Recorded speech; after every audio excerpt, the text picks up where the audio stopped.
Kaysam. Haylay. Sizler, şunun yanın yemeleri var. Benim var. Benim bu sumkam var, karamizem var, müşkilim var, başka mesele. Kime var? Çakmakları yoktu. Ya çakmak yok. Çakmak testi hadi bak. Çakmak işletmem hadi. Çakmak testi ile bak çakmak. Ben tamam çekmeyi de yaxşı bala. Evet, Sen yaşımalı bostacı mı? Dedim fakat yok şeydim bulmadım. Nasıl demiş ben de? Ha? Çakmak işte. Bu mapta özgersin ben de ya. Özgür. Ha, özgürlüğüm oldu. Çay içti de kanka özgür etsin. Ha. Sıla. Mani mi? Kiminle yaraş bolsa?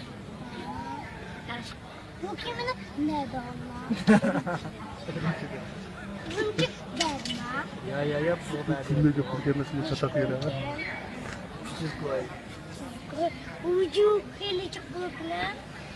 Sana burada alanınız mı? Ürünü çıkacağız. Ne? Sana burada epleyemeci mi? Böyle. Ne çıksam olsa. Çıksam bundan kim yemeydi? Bundan kim ki de. Rahmat beni Jigson'da okşatkan olsunlar, şuna hoş buldum. Şimdi İstanbul'a konuyu çapanın mandaşlar benim müziği yıklamağını. Kendi yolu.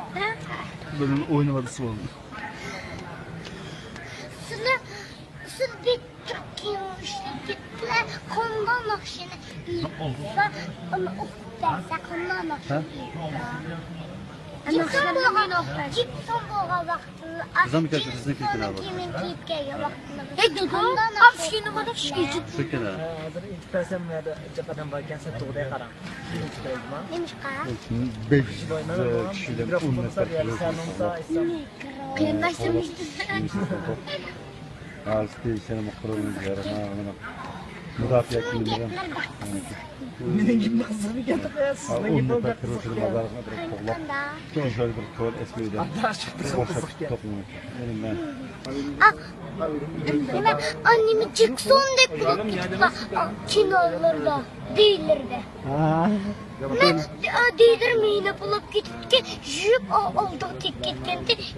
Annemi kimemge sıkıda şıkkılıp gitti lan. Kapımız Ne kapı bunun? Neçe yıldan beri çulpan bulup gittim. Rahmat. Çulpan olsam bulamda ya babamda. Evet bana. Ay rahmat. Öyle. Öyle be. Ha Ürümçi'de. Sizni sürekli aldım bulganda? Bulamda.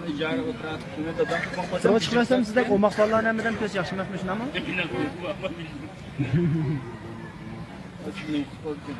İsminiz mi?